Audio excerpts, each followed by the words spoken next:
Am I the a-hole for picking up my sister when she didn't want to babysit and causing the parents to lose $250?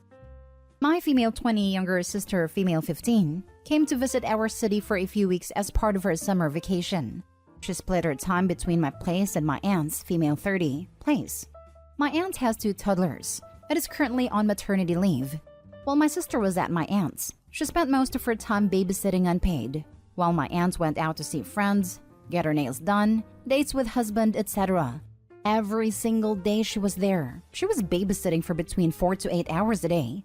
There was one day where my aunt was gone all day. She came home briefly and went back out again for the evening, leaving my sister with the kids literally all day. A few days ago, I asked my sister if she wanted to come to Dave & Buster's with me and some friends. She tells me she really wants to but can't because she's babysitting again. I told her that she's allowed to decline. She was a bit scared to say no, but yesterday she told my aunt that she can't babysit on Friday, today. My aunt says, too bad. They have a dinner reservation at an expensive restaurant and will lose the deposit, $250, if they don't show up. My sister told my aunt that she was exhausted from babysitting, but my aunt basically said, sorry, but she has to stay and watch the kids. My sister was disappointed, but didn't put up any more fight. At that point, I decided to intervene and told my aunt I'd be picking up my sister on Friday, and that's the end of it. She sent me a whole bunch of texts after that, but honestly, I didn't reply or even read them. I show up to pick up my sister and my aunt comes out to my car yelling at me. She says it's not my business what my sister does, and she's staying. I ignored my aunt and saw my sister at the door and yelled over to her to come get in the car. She did. My aunt couldn't believe that she was actually leaving and started yelling at my sister too. My sister looked scared, but I told her to just get in the car. We drove away. They couldn't find a replacement babysitter last minute and ended up missing the reservation and being charged for that cancellation. My mom is with me on this and said I did good for getting my sister out of the house. But another aunt heard about the story and she told me I shouldn't have picked up my sister after aunt number 1 said she already has dinner reservations. She also said that I shouldn't have intervened and should have let my sister learn to stand up for herself. So now I am questioning if I should have let my sister stay there and learn a lesson in standing up to people or if I did the right thing. Am I the a-hole for picking up my sister and leaving? Now for the top comments. Not the a-hole. I'm glad your mom is on your sister's side. She should learn to stick up for herself? She's 15 and being taken advantage of by her adult aunt. You did the right thing. Edited to add, the person who needs to learn here is your aunt, not to take advantage of her niece. The mom could also file against the aunt for not paying the little sister for performing childcare. Do they realize that? Not the a-hole, and thank you for doing that. Your sister is not free babysitting and not at the whim of your aunt. Also, shouldn't your aunt be bonding with the kids? Not sure how long maternity leave is where you are, but even a year. I'd expect the mother to be with baby a little more. I know parents need breaks, but a whole day? Not the a-hole. 18 months maternity leave. I don't have kids, so maybe I don't know how hard it is. But I was starting to feel like the babysitting was excessive, especially since my aunt has been off work for almost a year already and gets lots of help from her in-laws with the kids. I just didn't think it's my 15-year-old sister's responsibility for helping my aunt so much on her summer break. Not the a-hole, but why was your mother allowing this to happen? Not the a-hole. Yes, of course your 15-year-old sister needs to learn how to stand up for herself. All 15-year-olds do. And you know how they learn that? By having an adult, like yourself, model how to set boundaries and not let them be taken advantage of. She needed you to do this, so next time she can do it herself. I'm glad your mom is on your side and your sister's side. You did good. You're a great big sister. Your aunt sucks and is cheap AF. If she can't afford a $250 deposit for a reservation, she can sure as heck afford to pay a babysitter. Next story is titled, Am I the a-hole for telling my mother-in-law why I'm filing for full custody? My 28 female ex-boyfriend Mark, 30 male, has a girlfriend Janet, 32 female. Janet isn't a very family-oriented person and hates kids, which is ironic because me and Mark have a daughter, Cora. Recently, a situation came up where Janet tried to punish Cora by locking her out the house. We all lived around forests, so anything could have happened to her. Cora called me and I ended up picking her up and calling Mark because Janet wasn't answering the door. I called Mark and told him what happened, and he told me to at least listen to Janet's side of the story. I told him I didn't care about her side because there's no behavior that could allow an adult to lock a 12-year-old out the house. It's honestly appalling to me. I ended finding out the full story and my mind still didn't change about how I felt. I talked to my daughter about how she would feel if I were to file for full custody, and she said she didn't care as long as she wasn't around Janet. I told Mark that I was filing for full, and he told his mom and she started texting me on Facebook super angry.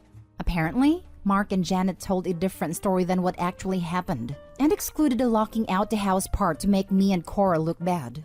So I ended up telling Mark's mom, and she apologized. And from what I was told, she told Mark that he was a horrible father and wouldn't talk to him if he decided to continue the relationship between him and Janet. Mark is now saying that I'm a bad person and a bad mom. My sister thinks that I went too far and the situation could have been talked about. Now for the top comments. Not the whole. She locked your child out of the house.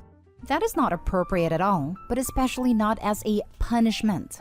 Janet did something that endangered your child, and she knew it was unreasonable, which is why she and Mark are lying to everyone.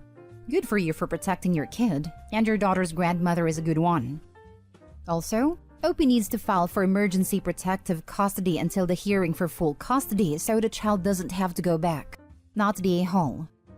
As part of the emergency protective custody, OP should also file a police report. I'm not a lawyer, but how can it be legal for someone to lock a minor out of their home? My mother did it to me at about that age, except I was naked and it was January or February in Wisconsin, so cold and snowy. I started screaming for the neighbors, and she, being a former social worker, let me back in real fast. A few winters ago, someone in our neighborhood did that and a child passed away. Never lock a child out of the house, no matter the weather. It's horrifying that after being a social worker, she thought that was in any way appropriate. I'm sorry that happened to you.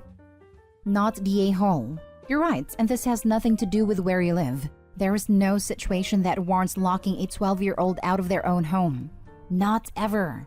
That's mistreatment/neglect. Period.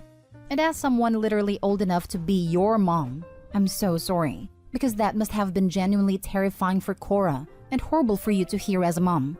It's one thing not to get along with someone or to have reasonable parenting disagreements, but I cannot imagine how frightening it must be to find out that someone to whom you have entrusted the safety of your child has abused that responsibility so egregiously.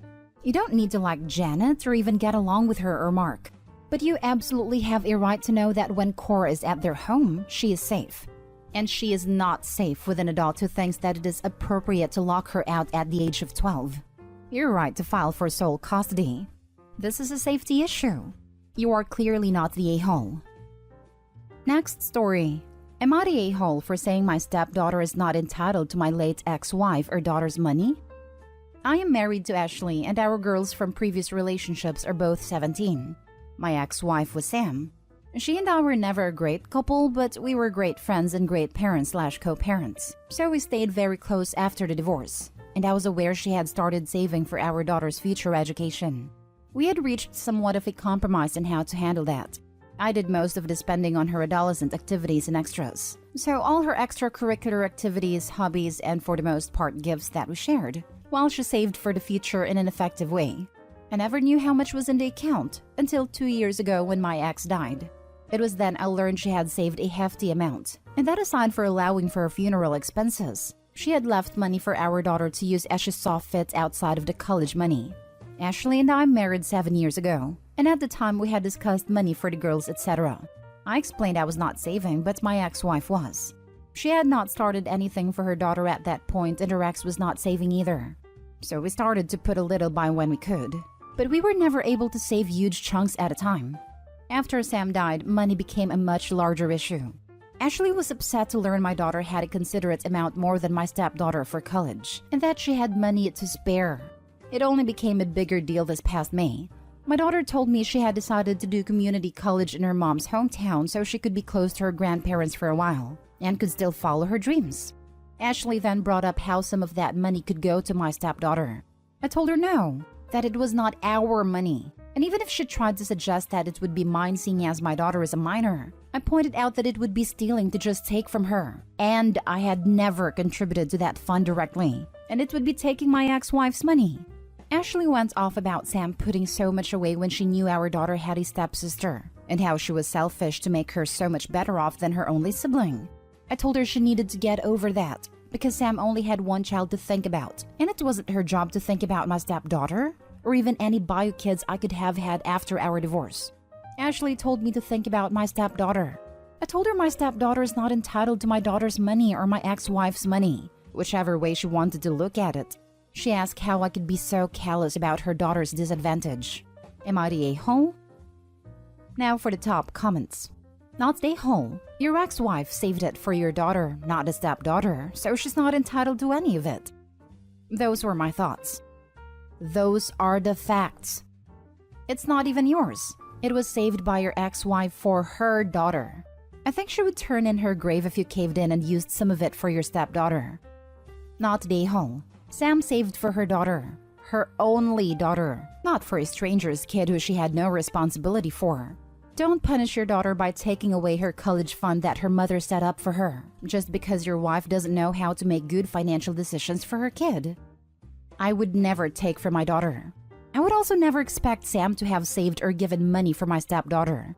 Mostly, I was just questioning my own handling of saying no and staying firm. Whether I lack more care/compassion in this matter. You're definitely in the right. That money is for your daughter and your daughter only. You handled it well. Not the a-hole, but definitely explain to your daughter that it is her money left by her mother. It seems like she has a good idea of what she wants to do with it. Maybe talk to her about financial responsibility and all of that as well. I feel like your current wife might be the type to try and guilt your daughter into giving up some of the money or sharing. I don't believe my wife would go that far. I do believe this might not be over with her and me, but it will change our marriage incredibly if she continues to push for this. My daughter wouldn't share with her stepsister. Neither would my stepdaughter. The girls are not close and don't have a sisterly relationship. It's fine, but they are not each other's biggest fans. I also have the kind of relationship with my daughter where she would tell me if someone was pressuring her. Still, have the conversation so she's forewarned.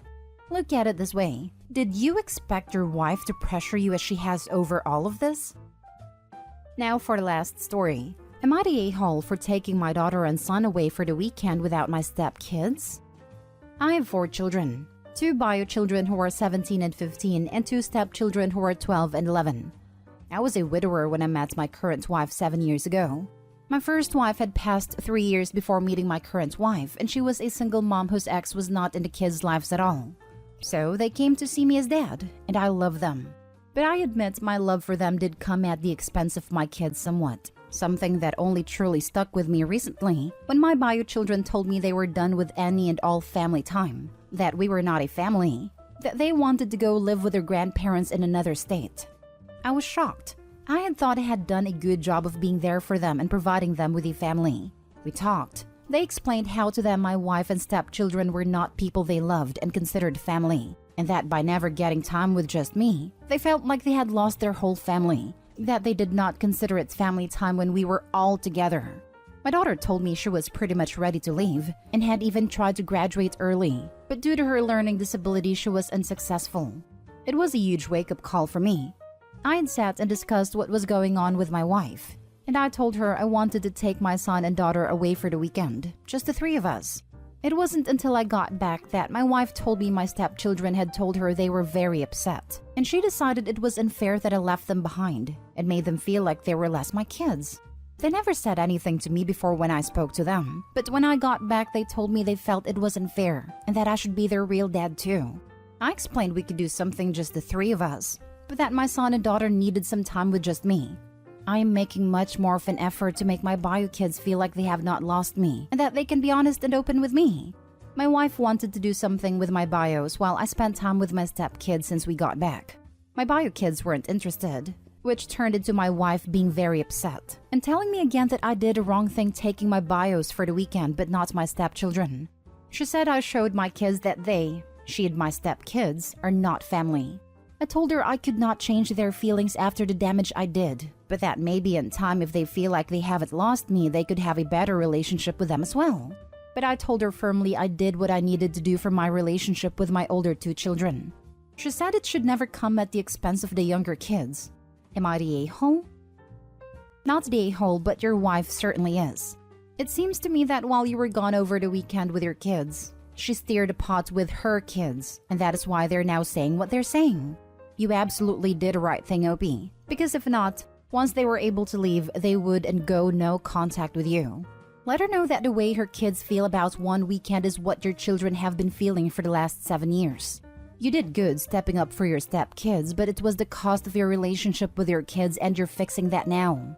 Also, she can't force time with her kids because currently they feel spiteful towards her. Because in their minds, she stole you/your time from them in favor of a new family with her, and they're not wrong. Stay firm with your wife and advise therapy/counseling for everyone involved, either group and solo. Keep listening to your kids' feelings and make sure they feel heard.